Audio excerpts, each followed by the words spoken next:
What is sex? What a stupid question. Everyone knows what sex is? No. Everyone knows how sex works, but only a few seem to actually know what sex really is. All right. Viewed from a basic biological perspective, sex is the act of procreation. This is important and should not be forgotten. With people, however, sex goes beyond this biological function. It is an act of human persons, and we must understand this human, personal dimension of sex in order to understand what human sexuality actually is and what it means. In order to accomplish this, let's start somewhere completely different. Let's start with the following question. What are the different ways to acquire or possess something? Well, for one thing, we can buy something, I can give something, and I get something in return. So, for instance, I give money and get a burger. But, this is important, I only give something if I get something in return. That's how buying works. By the way, buying and trading things really is the same thing. Money was simply invented because it's more practical to carry around bills in your wallet than, say, a pig. Another way of acquiring something is to steal it. Essentially, stealing is taking something against the will of another. Not a very nice way, but some people do it. When I steal something, then I do not care about the other person.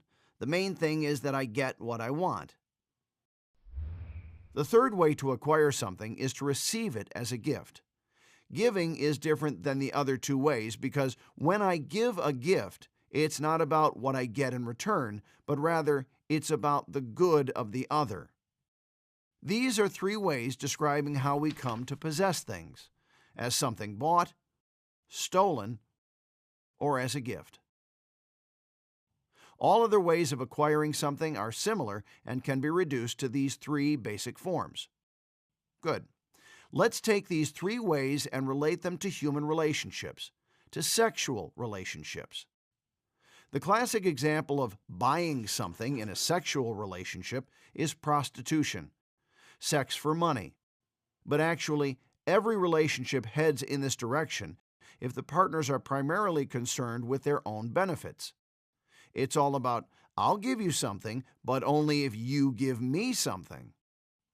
Such relationships usually end as soon as one of the partners feels that he or she isn't getting anything or not enough, or simply not what he or she wants. Theft in a sexual relationship is equivalent to rape. I take what I want against the will of the other and to the other's detriment. While rape is certainly a most abhorrent example of such a type of relationship, indeed, any relationship heads in this direction if pressure or force are used to make the other submissive. Now, what about the gift? Giving has to do with love. That is no surprise, for we have already established that to love means to will the good for the other, and there's nothing in this definition about what you yourself get out of it. You simply give, and in the case of this relationship, you give nothing other than yourself. These three types describe the ways in which we live and experience relationships and sexuality. It might not always be as clear-cut, and sometimes these three ways are all present in some form, but nevertheless, they constitute the three basic types of relationships. Now, which type of relationship will make a person truly happy? The answer is not that difficult. The first two types of relationships treat the other person like an object that is used.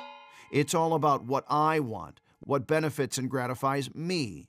In the end, the other person doesn't really matter to me.